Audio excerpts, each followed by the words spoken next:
నువ్వు తెలంగాణవే కదా, తొర్రూరు పక్కన అన్నావు కదా, అబ్సల్యూట్లీ కాదు, ఆంధ్రోని కాదు కదా, నువ్వు జై తెలంగాణ అంటావు కదా. మరి అదే అడుగుతున్నాం కదా మేము కూడా. ఉపేందర్ జై తెలంగాణ అంటాడు, ఎవడైనా సరే తెలంగాణ ప్రజలు జై తెలంగాణ అంటారు. అంటే మరి తెలంగాణ ముఖ్యమంత్రి జై తెలంగాణ అంటానికి ఏంది, ఇది ప్రాబ్లం ఏంది? ఎందుకంటే తెలంగాణ ఆత్మ సోయి నీకు లేదు. తెలంగాణ ఉద్యమంలో తుపాకి పట్టుకొని తెలంగాణ ఉద్యమకారం మీదకి వచ్చినవి, చంద్రబాబు నాయుడు సంఘ కాకుండా తెలుగుదేశం నుండి సమైక్యాంధ్రాన్ని మాట్లాడినవి, కాబట్టి నీకు సోయి లేదు. ఏం సోయి ఉన్నది? రైట్ కిషోర్ అన్న, మీరు తెలంగాణ ఉద్యమంలో వారు రైఫిల్ పట్టుకొని తిరిగితే ఒక వారం 10 రోజుల కింద నేను ఒక పేపర్ స్టేట్మెంట్ చూసిన, గత ప్రభుత్వంలో కేసీఆర్ గారు చేసిన గాయాలకు కాంగ్రెస్ పార్టీ ఆయింట్మెంట్ రాస్తుందని చెప్పి, ఉదాహరణ కోదండరామ్ సార్ లాంటి వాళ్ళని, అందశ్రీ లాంటి వాళ్ళని, గద్దరన్న కూతురైనటువంటి వెన్నెల లాంటి వాళ్ళ. గద్దరన్న కూతురుకి ఏం సంబంధం అండి ఉద్యమంతోనే? చూపిస్తా ఒక విజువల్ నాకేమన్నా. అంటే అటు ఉద్యమకారులను అదే అంటున్నా, మీరు అడిగిన ఉద్యమకారులు గద్దర్ గారు కూతురుకి ఏం సంబంధం అంటున్నా నేను. నీకు నచ్చి నీకు ఆ పాటలు చేరింది ఆమె అఫీషియల్ కాబట్టి నువ్వు ఇచ్చుకుంటావు. మా పాటలు చేరలేదు కదా ఆమె, మేము పార్టీ కదా. ఉద్యమకారులను గౌరవించుడు.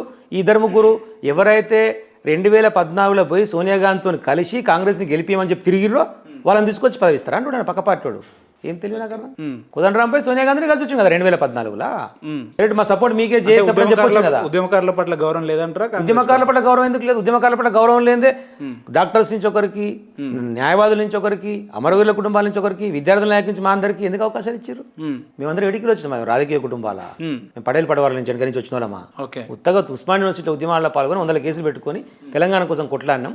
సోయినటువంటి పిల్లలు, ప్రజా సమస్యల మీద అవగాహన ఉన్నటువంటి పిల్లలు రేపు అసెంబ్లీలో ఉంటే ప్రజల కోసం కొట్లాడతారని చెప్పేసి నాకు అవకాశం, ఓ అడ్వకేట్కి అవకాశం ఇచ్చారు, ఒక డాక్టర్కి అవకాశం ఇచ్చారు, ఒక అమరుల కుటుంబానికి అవకాశం ఇచ్చారు, ఉద్యోగ సంఘాల నుంచి అవకాశం ఇచ్చారు, ఉద్యోగ సంఘాలు ఇంకో సంఘం ఉంటే దానికి అవకాశం ఇచ్చారు.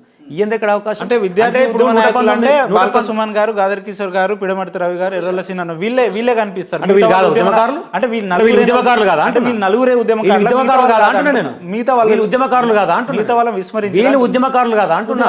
అంటే 119 సీట్లు ఉంటే ఎంతమందికి ఇస్తారండి సీట్లు? 119 విద్యార్థి నాయకులకి ఇస్తారా? మరి పార్టీ ఎక్కడ పోతుంది? 119 సీట్లు ఉంటాయి, 119 మంది విద్యార్థి నాయకులు ఉంటారు, 119 మంది ఉద్యోగ సంఘాల నాయకులు ఉంటారు, 119 మంది న్యాయవాదులు ఉంటారు, 119 మంది డాక్టర్లు ఉంటారు. అన్ని 119 మంది అందరికి ఇయ్యరు కదా, అడ్జస్ట్మెంట్ లో కొంతమందికి ఇస్తారు. అట్నే విద్యార్థి నాయకులకు 2-3 అవకాశం ఇచ్చి. కిషోర్ అన్న, మీరు ఉద్యమాన్ని మీ వంతు కూడా మీ భుజాల మీద మోసుకున్న సందర్భాలు ఉన్నాయి కాబట్టి, ప్రధానంగా పార్టీ అధికారంలోకి వచ్చిన తర్వాత ఒక వాదన అయితే విన్నాం మనం, ఏదైతే కేసీఆర్ గారిని ఉద్యమకారులను పట్టించుకోవడం లేదు, లేదంటే కలవరు అని చెప్తూ.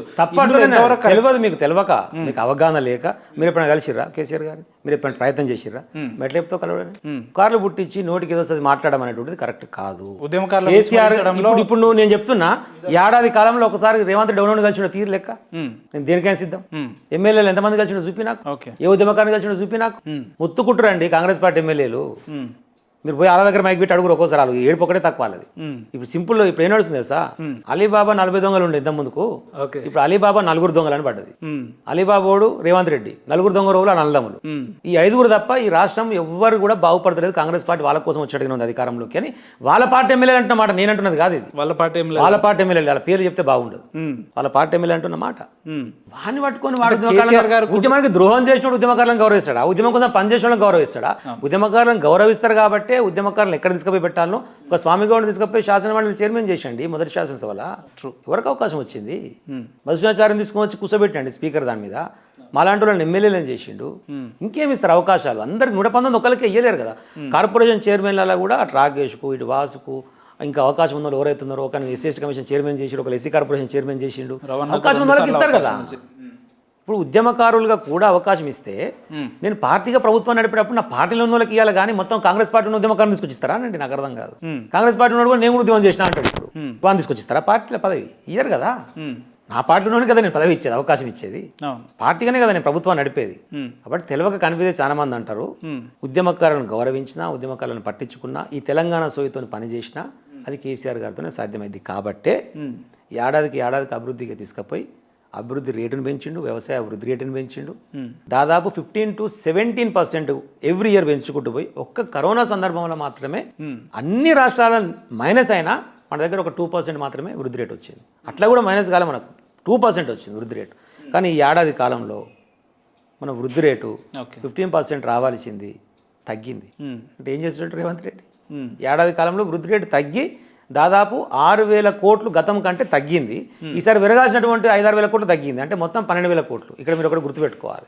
గతంలో కడుపు కట్టుకొని నిజాయితీగా పనిచేసినటువంటి బీఆర్ఎస్ పార్టీ ప్రభుత్వం ఉన్నది కాబట్టి ప్రభుత్వానికి వచ్చింది ఆదాయం.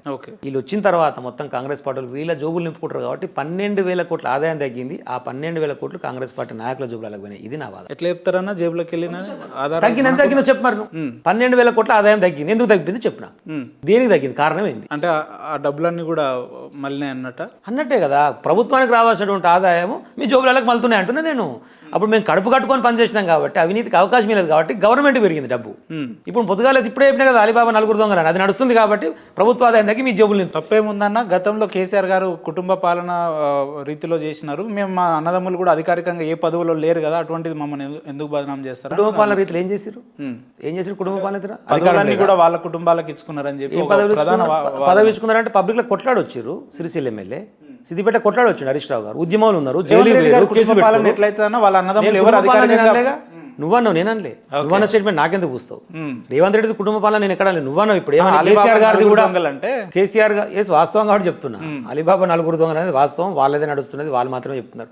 నేను నీకే ఇస్తా, ఇప్పుడు బిల్స్ పెండింగ్ ఉన్నాయి, ఇప్పిస్తాను.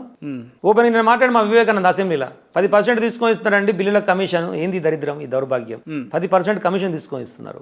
ఏంది దౌర్భాగ్యం? 10% ఓనిపోతుంది. అంటే దళిత బంధులో 10 లక్షలు వస్తే అందులో 3 లక్షలు కమిషన్ తీసుకున్నారు ఎమ్మెల్యేలు అని స్వయంగా ముఖ్యమంత్రి గారు ఎంక్వైరీ వాళ్ళు తీసుకుంటే తప్పులేదు.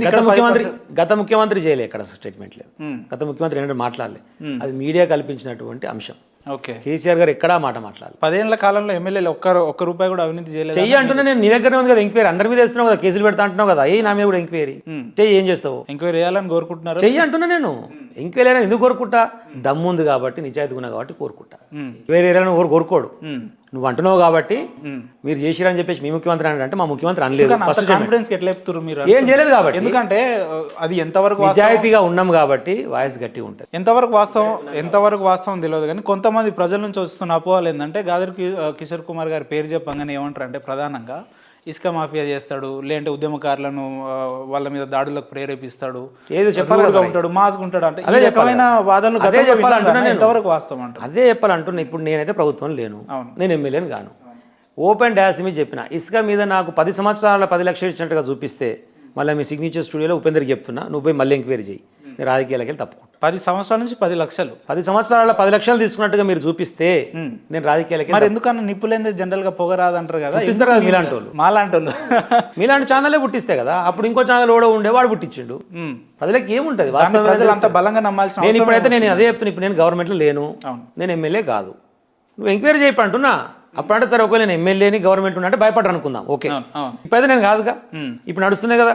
ఇప్పుడు సామెల్ గారు ఇంకోరు ఉన్నారు కదా, ఇప్పుడు వాళ్ళని పోయి అడగమని చెప్పండి, నాకు ఇచ్చిదాని. స్థానిక ఎమ్మెల్యే పేరు మర్చిపోయినట్టున్నారు మీరు. సామెల్ గారు కాకుండా ఇంకా ఎక్స్ట్రా పైనుంచి చెప్పేది నేను. లోకల్ ఎమ్మెల్యే పేరు మర్చిపోలే నేను. లోకల్ ఎమ్మెల్యేగా రాకుండా వారి మీద ఉంటారు కదా కొంతమంది, ఇప్పుడు చేస్తారు కదా, వాళ్ళని అడగండి అంటున్నా.